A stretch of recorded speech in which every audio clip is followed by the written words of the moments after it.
Hello, welcome to Best Top 5. I'm Best Guy. Today we're talking about Canon. And no, I'm not talking about the company that does, cameras. I'm talking about Canon, the film production company. So a little backstory on Canon. Canon was around since like the 60s and 70s. It was a known company. But the height of Canon was in the 1980s when it was sold to two Israelis known as jean-claude and Menahem Golan. These two people made some of the best, cheesiest action films you can think of. These guys were very sleazy. They would make posters for films that would probably never get released, and posters for actors they didn't even know if they got, just to entice producers so they can get funding to make these films. While they did work with Arnold Schwarzenegger and Stallone, sometimes they would put posters of films that looked really cool, but they never happened. And they were pretty much bankrupt from the beginning of the 80s.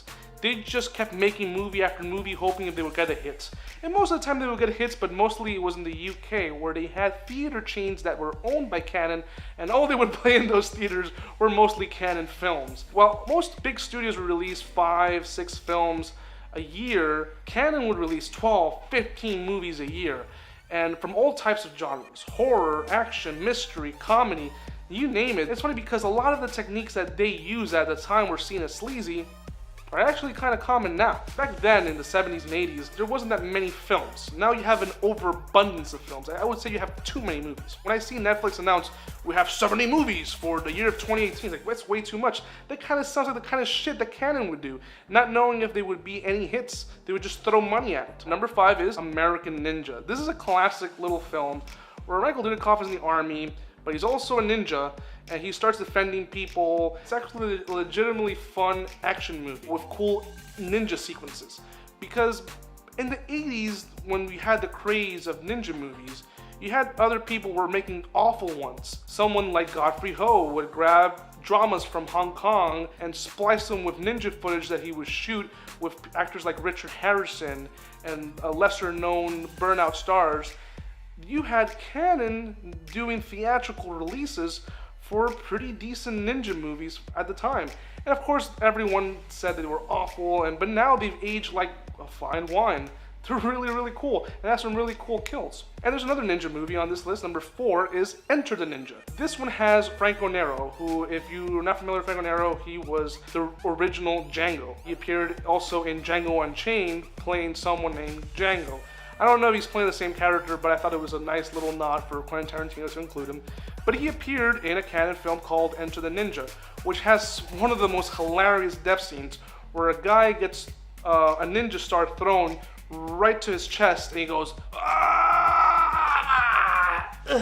The thing with Enter the Ninja that's really fun is that Franco Nero didn't know this until the film was released. His voice was dubbed by another actor who sounded nothing like him. So Franco Nero was Italian, had a strong accent. They wanted someone to sound more American, so they dubbed his voice with someone else.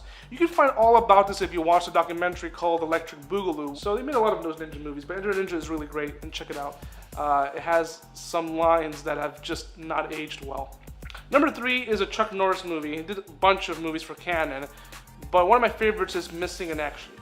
So here's a funny story about Missing in Action. They filmed both Missing in Action 1 and 2 at the same time, but they released part 2 as part 1 and part 1 as part 2. Because what happened was that they screened both films for producers and they realized that the second film was more entertaining than the first. So what they did was they released part 2 as Missing in Action. And then the one that they were intending to release as part 1, they called it Missing in Action 2, the beginning. That's the kind of like producers that you need, Menahem Golan and jean-claude, they loved action. They loved, like, where's the explosions? Where's the action? Because Missing Action 1 explained the story of how they got captured, but I guess they wanted to see more of the hard-hitting shooting and stuff. So I guess they were right, because Missing in Action is actually one of their more successful hits from Chuck Norris. Yeah, Chuck Norris is very wooden, and he doesn't have the quirkiness or the delivery lines of other action stars of his day. But it's an entertaining movie. If you like Rambo and stuff like that, you're gonna enjoy Missing in Action. Number 2 is a horror sci-fi movie that was shot in the UK, because apparently, as I was mentioning, Canon had theaters owned in the UK, and they released and filmed some movies in the UK. and one of those movies was Life Force. So it's basically a group of people go into space, find these weird crystals, these weird bodies just floating in space, and they bring them into the ship, they bring them back to Earth, and they're these space vampires who literally suck the life out of the individual, and now the individual who's dead starts sucking the life out of someone else. So it keeps going on and on and on. I think the movie didn't do very well when it was released. And it has a cool soundtrack. If you ever find the soundtrack to this movie, it kind of sounds like something that plays like a football game, but it works so well for a space vampire movie. It's crazy. It's kind of like dun dun dun dun dun dun dun dun dun. It's just really like gets you hyped up to what's going on, and it has some really cool effects. Both practical and optical lens effects that are, you would think haven't aged well, but for this movie it did.